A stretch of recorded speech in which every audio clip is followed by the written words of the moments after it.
Ladies and gentlemen, this video is being recorded in June of 2025. And for this month, there is a bot on chess.com that is terrorizing humanity.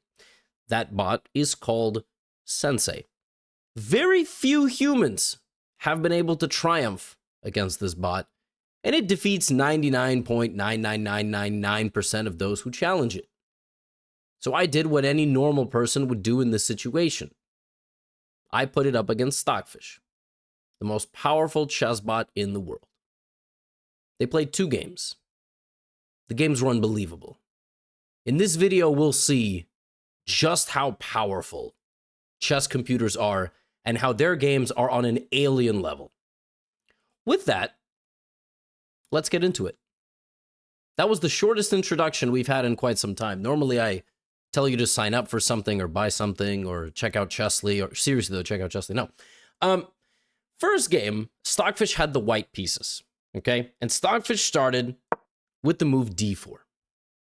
Also, over the last few videos, I realized that my audio for the moves was quite loud. Sorry for that. Knight f6. c4, e6. All normal, all standard. When you play the queen's pawn opening, you can play the London, but generally the D and C pawns go together, and now white plays this move g3. Catalan opening is fantastic. It's a great opening for advanced players. It's a great opening for, let's say, intermediate players. Black plays d5, and white plays this move bishop g2. Pretty soon I will have a Catalan course as well, but I don't have one out just yet. But stay patient. Bishop e7, knight goes to f3, and now we have castles and castles, and this is what's called the main line position of the Catalan opening. Now black has a decision. White is basically offering this pawn up for the last several moves to try to open up this bishop and have long-term pressure on the diagonal, as well as gain access to the center with another pawn. You are giving up your flank pawn, which is a C or an F pawn, to a center pawn to then get control of the center. And now black takes. Now, white is going to have to invest a couple of moves to win this pawn back, or else you're going to be down a pawn for the rest of the game. And in investing that amount of time, black is going to catch up in development and have a comfortable position. That is sort of the tug of war that is being played here.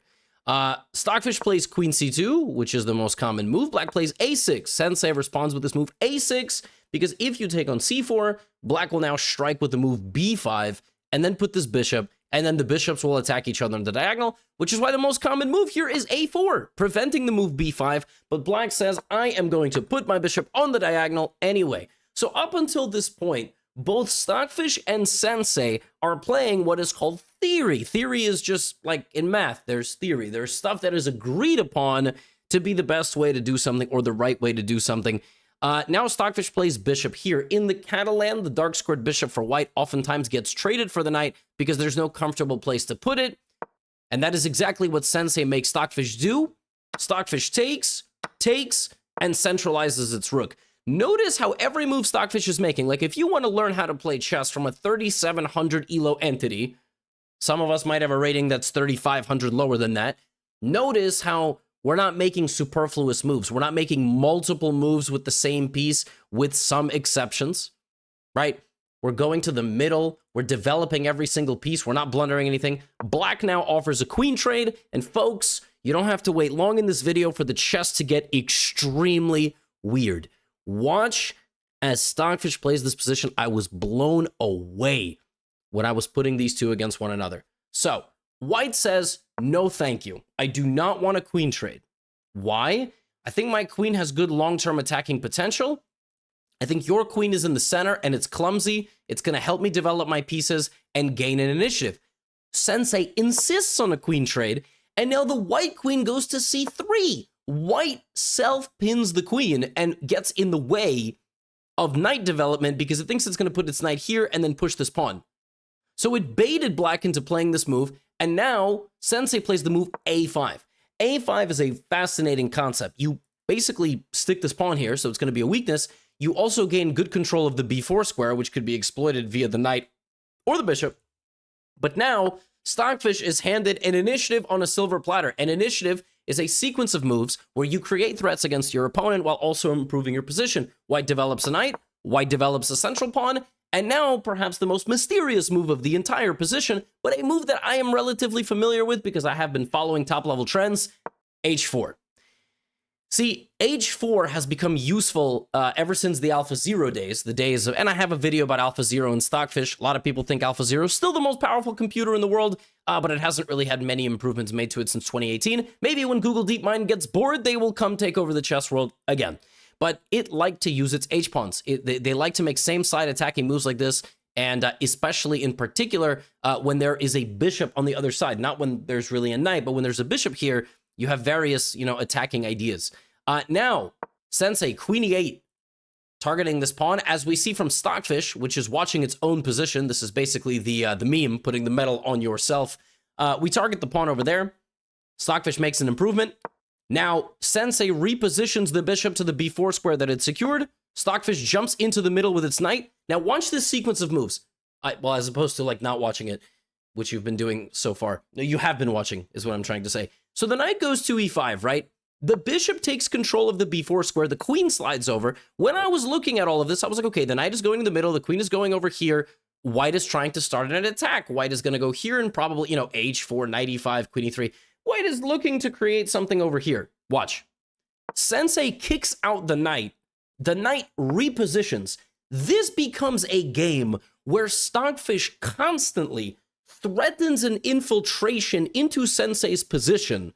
Sensei reacts, and then there is a microscopic change, which is not noticeable to 99% of people that watch this video, even more. I would dare not even say 1% of the people that are going to be watching this video or making this video understand these nuances. But every single move weakens the black position, and it's like the string is coming apart. Watch this. So black is just developing pieces, right? Knight c4. Okay, so that knight has hopped around the entire board. I mean, here, right? And well, actually, it's the wrong knight. I should say both knights are hopping around the entire board. Now the queen goes to f7. And at this point, I can appreciate everything that Stockfish has done up to this point, okay? It put its knights, good center presence, right? Took space, rooks in the middle. Now what? This is the hardest part of the game. Now what? You did everything you're supposed to do. Watch. Bishop h3. So we kind of, sort of threaten something. We just keep an eye on it. Black protects it because we want to move the rook there. Bishop g4.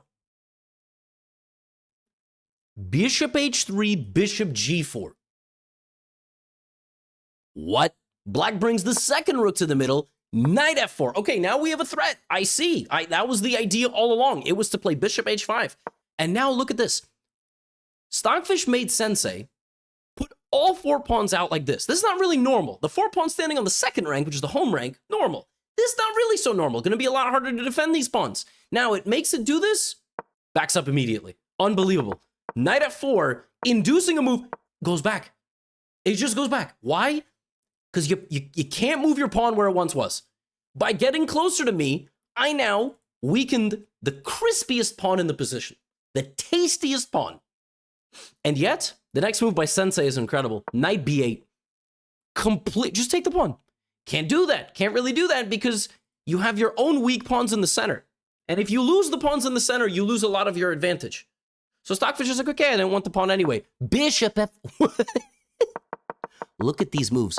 Bishop h3, bishop g4, knight f4, knight d3, bishop f3. This is an alien level. Black defends the pawns. Now we take the bishop. So now we transform the position. We get rid of our very powerful knight.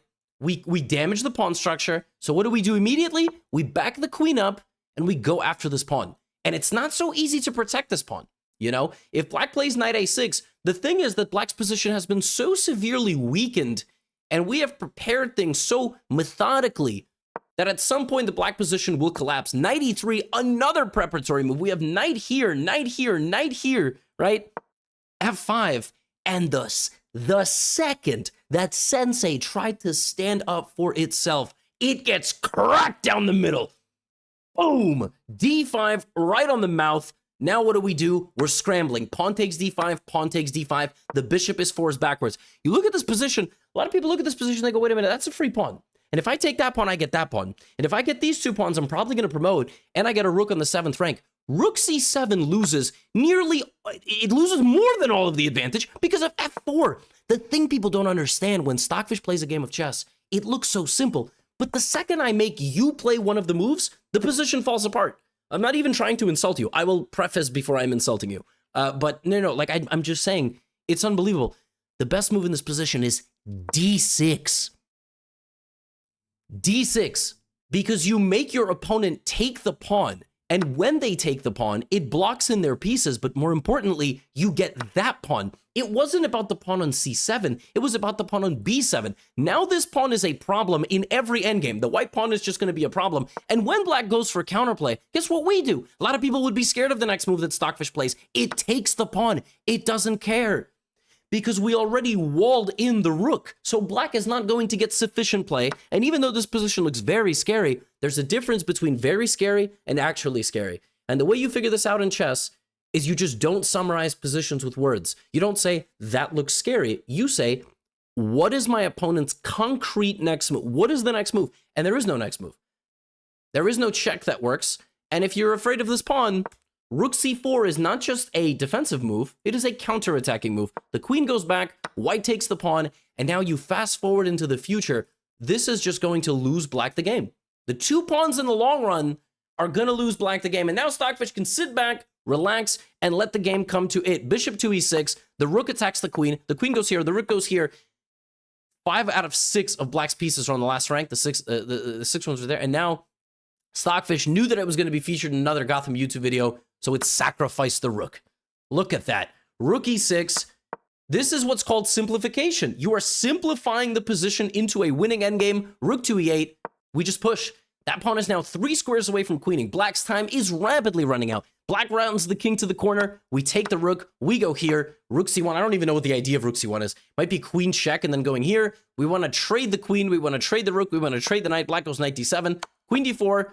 One final trick. If you take, there is a fork because you're blocking this. Now there's nothing. Now white is up 2 pawns, and they are the 2 worst possible pawns to be up. They are on the opposite side of the board. The threat is rook c6, pinning. Black goes here. Now here, Stockfish does something that, to me, I mean, I don't understand this sequence of moves at all. It goes check and centralizes the queen. I don't get, like, this is what it insisted on doing instead of just, I don't know, doing infiltrating with the rook. This is the best sequence. And obviously, even some of you could win this position against Sensei or Stockfish. Very easy. Rook behind the pawn, push the pawns. Make sure that they are being escorted, rook behind the pawn. And now, even here, I found it fascinating how correct everything was. Rook d8 cutting off the king.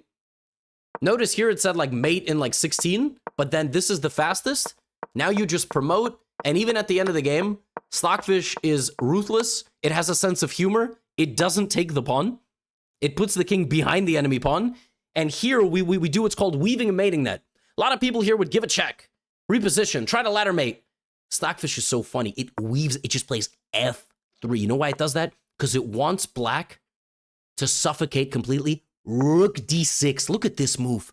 There are no legal moves except pushing your pawn in a futile manner, and then you get mated. Oh, that was just, it's incredible how there are level differences at the AI level. Stockfish played at 98.5%. So the browser-based Stockfish gave this Stockfish a 98.5 rating. I mean, it is just so ruthless. It's so ruthless. And I got another game for you. That last game was very impressive. This next, and we're going to look at it from Stockfish's perspective because we just got to appreciate greatness. I love that chess is so AI proof. You know, like any tech conference you go to now, any major company that's doing anything in any walk of life, there's always the talk of AI. And AI does pose an existential threat in many ways to people in various walks of life, various professions. In chess, we are holding hands with the AI. Like, nobody can play the way these two play, but we use them for content. And it's fascinating to watch, but we don't really care because you still want to watch humans play chess. We're never going to get to a point where anybody buys, God, I hope not. We're never going to get to a point where somebody buys like tennis tickets to Roland Garros and it's like robot versus robot. You know what I mean? Like that, we need the humans. So check out this next game. Stockfish with the black pieces. Queen's Gambit declined. All right, knight f6, knight c3, knight f6. This is called the exchange variation. So both games were a queen's pawn game. c6. And here, by the way, like some of the dialogue from Sensei was like, Sensei doesn't know it's playing Stockfish. It thinks it's playing me because I'm making the moves that Stockfish is making, and it's trash talking me. Pieces don't always matter. It's a tough game. Focus. It's a shame you won't surrender. This will only get harder. Anyway, e3. And Stockfish has to choose which theoretical line of the Queen's Gambit decline it wants to play. It attacks the bishop. White goes here, no problem. Bishop f5. We trade bishops. Knight d7. Already on move 10, Stockfish evaluates the simple developing move knight to e2 as an inaccuracy. Now, some of you might be wondering, sorry, why is the knight not going to this square? Great question. Like, very tough to understand as even if you're a strong player. Knight e2 is being played because in the Queen's Gambit exchange variation, oftentimes white goes for this. White wants to prepare a central expansion, and it's easier to do that with the knight on the e2 square. But okay, knight to e2, and Stockfish right away punishes Sensei and plays knight h5. I mean, it looks like black just wants to develop, just castle, chill. No, we go after the dark squared bishop. The dark squared bishop has been left where our knights can gobble it up, so that's exactly what we're going to do. And when white castles, we grab the bishop, and we argue that we have a minus 0.1, minus 0.2 advantage for black. Black is microscopically better, but in the long run, it will be this bishop. And I want to point out something else. In the long run, it will be what we call a queen side majority. Black has 4 pawns on the queen side, white has 3. You simplify that down, in the endgame, black will have more pawns over here. And if the game makes it to an endgame, the queens are traded, the knights are traded, one of these pawns will put a lot of pressure and try to become a queen. I know that sounds ridiculous. Most of you watching this are like, what the? What? How do you know that 30 moves from now this is going to matter? I'm going to hang my queen 6 different ways before we even get that far. I know, but in chess it actually matters. Watch this. So Sensei attacks with e4. Stockfish takes, and just castles. It's incredible. It has almost nothing past its 3rd rank. Almost all of its pieces are here, yet black is better. Very slightly, but black is better. Rook e1, knight b6. We have good control over the square, so we're going to be trying to put our knight there. Rook d1. I mean, can you really argue that Sensei is doing anything wrong? 2 powerful knights in the middle, 2 powerful rooks in the middle, queen in the middle, queen c7. Now, just like the last game, Stockfish now begins the most ridiculous piece shuffling setup. Okay, queen g3. This move makes sense. You're defending your knight. You're also putting the queen opposite the king. Like knight h5, queen g7, if white got 2 moves in a row, would be checkmate. Black plays rook c8. So now the queen is always protected. White goes h3. General improving move, and at low level, you will never get back rank checkmated. Okay, black plays rook d8. Fine. These moves I can understand. We just move rooks to the middle of the board. It's the same stuff that we teach most players. White plays queen f3. Okay, I get it. We're trying to maybe get out of the pin, even though we self-pinned in the first place. Black now plays bishop f8. Was the idea by white to move the knight and target the bishop? So, I mean, bishop, what does bishop f8 do? Sensei now plays a3. It's just trying to make pawn moves without doing too much. Now, Stockfish begins to assess the position as better for black. But you look at the position, nothing has happened. How can the position now be better for black? Rook d7. And not just rook d7, queen d8. So the rooks don't only play defense, they are targeting a weak pawn in the center of the board. And now things get wild. White plays b4. Now, it looks like you can take on d4. You can't quite take on d4. There's a sequence of moves that results in, like, if there's a trade and the queen ends up here, white gets a powerful attack. But Stockfish sets a trap. And white falls right into it. You look at these 2 moves, rook c7, king h1. So I just told you you can't take the pawn on d4. Stockfish now sees some 10 moves ahead in 1 second. Rook c7. You know what the idea is? Now you can take the pawn. How? Well, rook takes, queen takes, knight h5, king h8. The idea was rook to d1.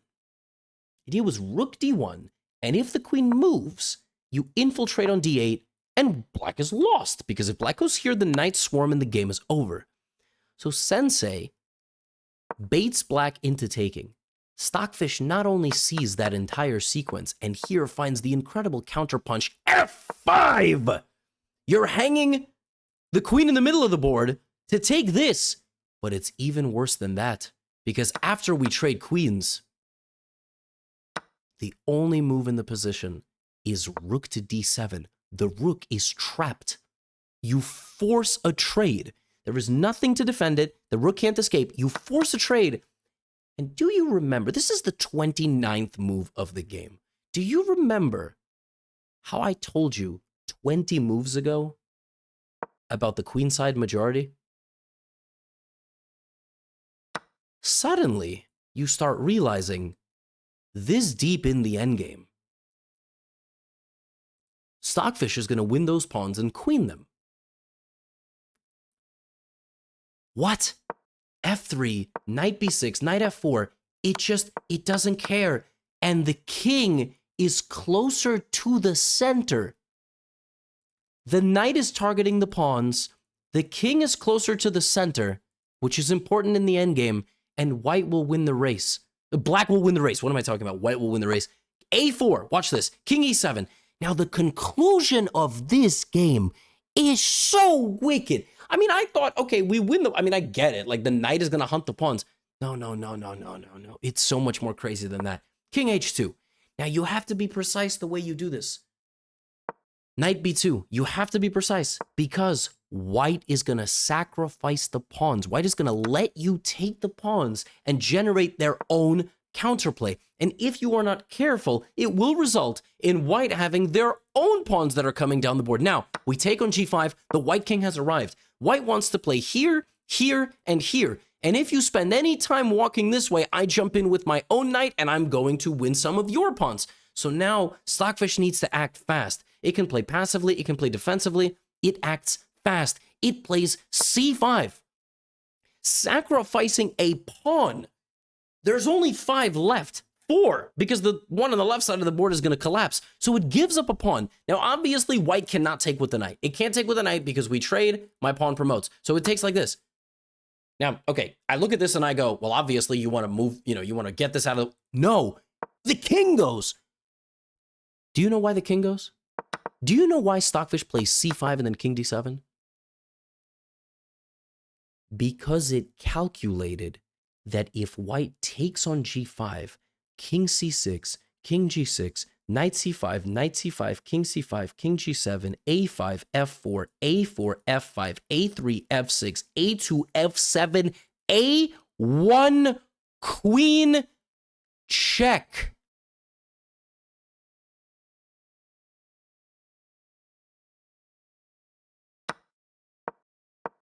Knight c5, king c5, king g7, a5, f4, a4, f5, a3, f6, a2, f7.